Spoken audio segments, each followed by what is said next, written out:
Okay yan? Sorry, sir ha. Sige. Gusto namin perfect lahat. Wow. Aglair.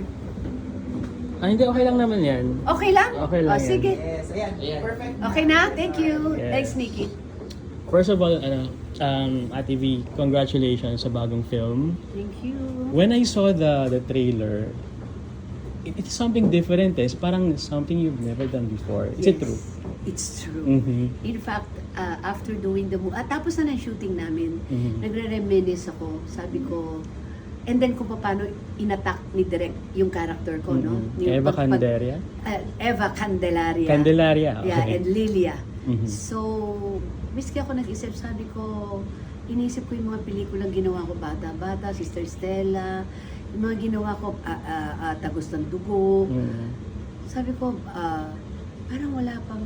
May dark film ako isa, Tagos ng Dugo. Mhm. Pero ang difference, yun ay mental issue. Mhm. Dahil pag nagpiperiod siya, pumapatay. But this Mm. one is different. This one is more of a mother's love.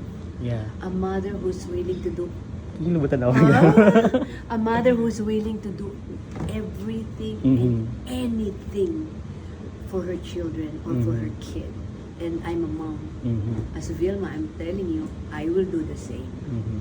Let's talk po dun sa character development, Eva. Yes. Kasi when I saw the trailer, parang, syempre, loving mom. Yes. And then, pagdating dun sa dulo, parang, tandaan mo ang pangalan. Di ba parang Oo. nag-iba yung kanyang character. Eh. Yeah. So, can you tell more about that? How did parang Eva But I transform cannot into... spoil the Yeah, story. don't spoil... Because it's yeah. part of the story. Okay, so- It's just, the story kasi has something to do with mother's love and at the same Mhm. time abused. Mm-mm. And at the same time, how would you say this? Abuse of justice. Mhm. Parang which I think sa totoo nangyayari naman sa lipunan natin. Yes yan po. Di ba? So, I think yan yung takbo talaga ng istorya nito. Kaya, for your children, Mhm. I will do anything and everything. Pero, Talaga. pero on that note po, parang, ano po ba yung sinisimbolize ni Eva? Apart from being, a loving mom. That Eva can do everything. Mhm. That Eva can show that a woman can be that strong mentally. Mhm. Na pag may ginusto sa, she can do it. Mhm. Ano, basta't may dahilan. Mhm. Si Eva, she's that strong Mhm. na kaya niya magplano ng bagay. You get me? Which I guess will resonate with so many women So many, yes. Yes. na makakapanood ng film. And at the same time, papakita rin na don't underestimate women. Yeah. Don't underestimate women or a woman. Mhm. Kala nila lagi lang yan nakabuntot, yan, submissive. Pag ang babae nagalit, sometimes Mhm. you will not like them. And I'm a Scorpio. I'm one perfect example. I'm a gracious lady. Sabi Mhm. ko nga, mahaba ang pisik, pero if you push me too hard, you will not like me when I'm mad. Vilma yun. Yeah. Yun. So I know, yung alam mo yung don't underestimate women eh. Mhm. Iba pag pumalagang babae eh. Iba. I mean, hindi ba? Si Ate B po ba, para pag pumapalag? You will not like me. Akala nga nila kasi di ba putong bait-bait naman, lagi siyang nakangiti. Ang bait ni Vilma, gracious. Akala nyo lang yun. Marunong din ako magalit, marunong din ako maghampas ng lamesa, marunong din ako magtapo ng gamit when I'm mad. You get me? And when I'm mad, bihira. Pero ako siguro bilang Scorpio, pero mahabang PC ko, hindi ka na makakapagsalita. Kasi pag nagsalita ako from A to Z, lahat ng galit ko sa'yo mula umpisa lalabas. Is it safe to say po ba na even you don't like yourself when you're angry? No, ayoko. Hindi, yan, miski mga angels ko. Ayoko magalit. Tama, nagtitimpi ako. Marunong ako magtimpe. Mahaba. Yung, I just keep quiet. Pero pag naggalit ako, wag kang harap sa akin.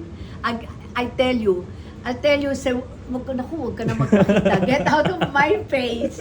At saka yung, nung naalala ko nung governor ako, yung nagalit ako na may nagsuntukan sa mga empleyado ko, si Joko Diaz. Kasi siya yung nag-head ng basketball team ko nung governor ako. Kasi doon siya sa sa isang departamento. Nung nagalit ako, pinatawag ko lahat ng departamento. Talaga sabi sa iyo, umuulan yung lamesa. Hindi ba kayo nahihiya na sa departamento? Kayo nag-open. Grabe. But sometimes you need to be like that kasi you have to talk as a leader. Yeah. Kailangan may kamal na bakal ka din. Basta as long as may word of honor ka. True. Yun ang magbibigay ng respeto sa'yo. Pero when I am mad. Hindi ako mahihiyang i-confront ka. I'm confrontational when I'm mad. I will really confront you face to face. Pero pag wala naman, I'm a gracious lady. Maano ko, Very mamalambing. sweet.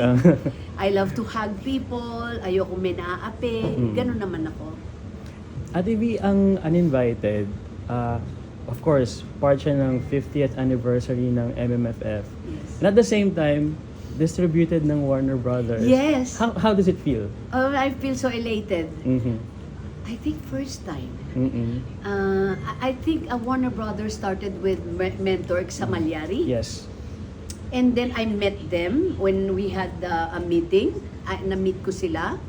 Andun yung Warner Brothers. And they are supporting this movie as the distributor. So, nakadagdag yun ng challenge sa akin. Yung para bang, wow, naka-Warner Brothers na rin ako. You know, yung may dagdag interest, may dagdag saya, may dagdag excitement, di ba? Pag pinapakita, Warner Brothers, di ba? Tsaka, I think, nung makausap ko sila, they're willing also to, at least kahit paano, even step by step, to penetrate sa international. Sa international. Step by step, though. Yes. Regarding po sa 50th anniversary ng MMFF, how does it feel po na, you know, it's parang golden years ang MMFF and then Parte pa rin ako. you're part of the festival. Yan nga yung pelikula ko ng karugtong ng imagine nag-start pa yata ako nung mag-umpisa yan ng black and white pa. Yeah. May sinali na akong pelikula. Karugtong ng kahapon sa I think dalaga pa ako. I cannot imagine up to this day they're celebrating their golden and I'm still a part of it. And for that I'm so blessed. And I'm so thankful. Ibig sabihin, tumagal na rin ako ng ganito. Bata naman kasi ako nag-umpisa. Yes naman po. Nikki, for your information, 9 years old, Yes. So imagine 62 years in the business and then now 50 golden years and I'm still part of Metro Manila Film Festival. And then it's a fulfillment as an actor, as an artist, na wala akong masasabi kundi pasalamat lang sa mga Pilipino na sumusuporta at nagmamahal, nagtitiwala, mga Vilmania sa akin. Up to this day, mga kaedad ko na, mga senior ko na, nandiyan pa rin sila. You know, ano yun? Priceless sa akin. Yes po. Hindi nababayaran ng pera yun. The pagmamahal, the support, yun utang na loob ko yun sa mga mamamayan na nanonood ng pelikula ko, Vilmanians ko, utang na loob ko yan sa kanila. Imagine, up to this day, I'm still here. Diba? At may kasama pa rin pelikula. Part po ng longevity niyo sa business ay yung support ng fans. Pero Yes. tingin niyo po, ano po talaga yung secret? Siguro po, ano po talaga yung recipe para isang artista, you know, to last this long? You know, sa akin lang to, I don't know with others, no? Sa akin lang. Kasi even the time when I started as a young star, 9 years old, mahal ko na yung industriya eh. Imagine, 9 years old talagang ini-enjoy ko na ba? 9 years old, bini-enjoy ko na yung makasama yung mga artista na amuse ako pag nakakita akong ilaw. Parang ganun ko nakamahal yung industriya. And then, day by day, months, years, so many years, the learning process, yung mga bagay na natututunan mo, you get me? Tapos, nade-direct ka pa ng mga national artist ng mga director, nabigyan ako ng pagkakataon na maswerte ako dahil kasama ako doon sa golden era, yung 70s, 80s, 90s, Yes. kung saan ang gagaling ng pelikula, ang gagaling ng director, and I was a part of that. Na i-direct ako ng mga magagaling na ngayon mga national artist na imagine, and then part of this also is a non-stop learning. A challenge up to this day. Hindi ako naniniwala na porke best actress, you're the best. Hindi eh. It's the learning, yun lumalawak pa ng lumalawak. Iisipin ko bang may darating pa rin ganitong movie sa akin? I'm 71 now. You know, so it's a non-stop learning. No such thing as you're the best na, dami mong award. You're only as good as your last film. Maybe nanalo kang best actress, oo, kasi ang galing mo dyan. Pero sa susunod, hindi ka rin na magaling. Meron ding ibang mananalo dahil hindi ka magaling doon. Things like that. So hindi mo pwedeng sabihin na you're the best. It's the learnings that I imbibe, mga natutunan ko, at the same time, the pagmamahal ng mga fans, siguro being truthful to myself and willing to Authentic. learn. You know, yung truthful na tinatanong ako ng utang na loob, marunong akong magtanaw ng utang na loob sa mga taong sumusuport in my own little way. And then siguro, at the same time, ina-appreciate ko yung suporta nila, yung pagmamahal. Pagmamahal sa mga, mga naniniwala ako na No Man is an Island, yung pagbibigay importansya ko sa mga crew. Hindi kasi sikat na ikaw lang o makakagawa ng pelikula. Nandiyan ang director, colleagues mo, extra, lahat. So, ina-acknowledge ko yun. Baka utang na loob yun, na marunong naman akong tumanaw kahit paano. Baka isang factor yan, o isa sa mga factors na baka kaya ka nagtatagal. You know, maybe.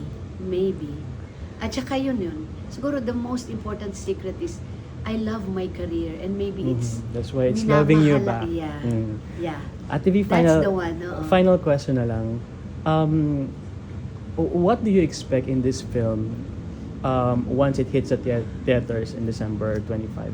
I really don't know. I'm just praying na since kasama kami sa golden anniversary ng Metro Manila Film, 10 pelikula yan. Sana naman mapanood ng maraming tao. Sana naman kumita. Sana mas marami, sana pilahan nila. Kasi ito yung pelikula na sasabihin ko nga sa kanila na hindi lang ako, ang gagaling ng mga artista dito. Pag hindi Nadine, Aga Mulak, Mylene Dizon, Lotlot de Leon, Tirso Cruz, I mean, and Gabi. Gabi, Padilla, the best actress, Elijah. Pag hindi ka dito nag-ingat, kakainin ka ng buhay ng mga artistang ito. You get me? So, kailangan 100% ka rin, di ba? On your toes. So, can you just imagine kung paano mo gagawin yun kung ganito hindi ako kagagaling yung mga kasama mo. So, I am proud and I'm bragging. Na this is one film that I am bragging and I'm proud na we're going to show you na tagisan kami ng talino rito. Alam mo, ibig ko sabihin, panoorin nyo to kung paano kami magtagisan ng talino. Pati lahat ng kasama ko na ang galing, plus the theme ng movie na alam ko first time ko itong ginawa. So, yun lang palagay ko, sana, suportahan nila yung uninvited. Because we're going to bring you something Unique? Not unique eh. Hindi naman unique eh. Bihira mangyari magkasama yung magagaling mong artista and then iba yung istorya. Something bihirang mangyari. How will you say that? Bihira, seldom. Seldom. Seldom that you can find or watch in a movie na magkakasama yung ganong kagagaling na Hindi yung ako dahil ako hindi. Ako naman, I was given a chance to work with this good A1 mga actors. Oo. And that's